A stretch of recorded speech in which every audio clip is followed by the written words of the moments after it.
I've just had Queensland Drift Matsuri, which is a 2-day drift event, and I thought what better of a time to do a cost breakdown of what it actually costs to go drifting than today. So I've broken down my costs for a 2-day event. Adding these up on paper here, I didn't actually expect the cost of what I actually got. I didn't realize it was this expensive, because when you're in the moment, you kind of just like, you're happy and you're like tap, tap, tap, and you just keep tapping your card and you actually forget what you've actually spent. Without further ado, let's jump right into the video. So a little bit about the car first to help you guys get an understanding. We do have a 700 horsepower 1JZ swapped S13.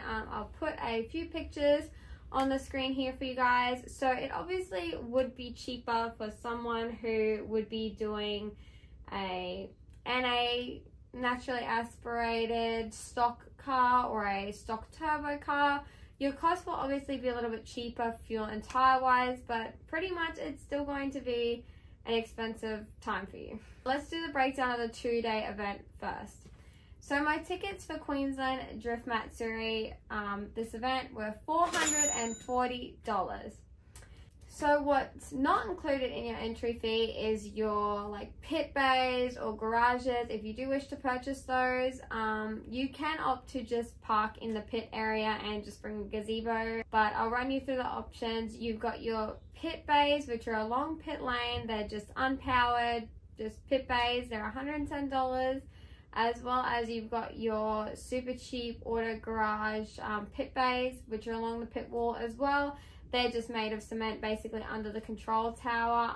They're newer and they do have power. So those ones are $220, which is what I had this Matsuri. You do also have a choice of a garage in the pit, which like in the pit area, which is $440. But the good thing about that is it's powered, and you can share with 3 mates. So if you divide the price of $440 by 3 people, it's, you know, it becomes cheaper. Whereas the super cheap auto pit bay, that's only for 2 people, and the pit is for 1. Back to my costs. I had a super cheap auto pit, so that was $220. It was actually my first time having a super cheap auto pit. I usually do the garages, but it was just me this Matsuri. I had no friends coming with me to drive. So I just opted for that. It was really awesome. I'll definitely be getting it again. Okay, my next biggest cost was the trailer hire. I don't own a trailer, so I need to hire a trailer. There's not really any like good trailer hire places near me anymore with a wide enough trailer and a tilt trailer as well. So I do have to hire privately from some guy I found on Marketplace, and his pickup times are very strict on 6 o'clock. Pick up and 6 o'clock drop off. So due to this, setup day was Friday for Matsuri, but I actually had to hire Thursday at 6 o'clock, so I had time Friday morning to load up the car and take it out there. So the trailer hire was $400 from Thursday to Monday. Moving on to the next thing would be the tow car, which we use our FG Falcon. I'll put a picture here. We just use our FG Falcon, and for that our fuel is probably about $100, give or take. Also had a second car follow me out, which their fuel was about $70 out and back. Next thing, I had to get a bunch of tires fitted before the event to a bunch of rims I had, some with tires, some without tires. So I took those off to Bob Jane to get them stripped and fit, and just some fits on some tires and wheels. So altogether, that one cost me about $120. Not too bad. That was for about 6 or 8, I think, strip and fits. And next thing is the cost of tires. So usually I run about 12 just cheap, whatever brand tires I can get my hand on. But this Matsuri, I wanted to try out some semi-slicks. So I went and sourced myself some 235 semi-slicks for the event. Those were $150 per tire, and I bought a pair. So $300 for those, for a pair of tires, which was crazy. They actually only last 5 laps. So $300 to do 5 laps. I also bought some normal tires, which is any brand I could find, some 235s, 265s. They're about $79 a tire for these ones. I had this Matsuri, but they do range between $69 and $90, depending what brands they have in stock. So I got 10 of those. So the cost for the random brand tires was $790 on top of the $300 for the semi-flicks. Cool. Moving on, the fuel for the S13. So the S13 runs E85. This weekend we didn't do too much driving because it was wet and just didn't go out on track as much as I would have. So we only probably spent about $150 on fuel, and that's me being conservative. I didn't want to go out and get more jerry cans on Sunday because it was wet and I couldn't be bothered to have leftover fuels. Now the tire changes at the event, I didn't have to do many this event because it was raining half of it, but usually you do about 6 to 10 changes. That's 6 to 10 tires, so that's 3 to 5 pairs at $25 each. That ranges from about $150 to $250, but we didn't have to do that much this event.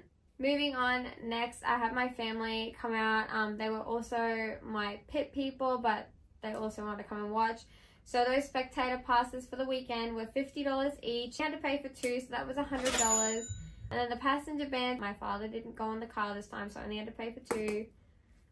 They're about $20 each. Next is food and drinks.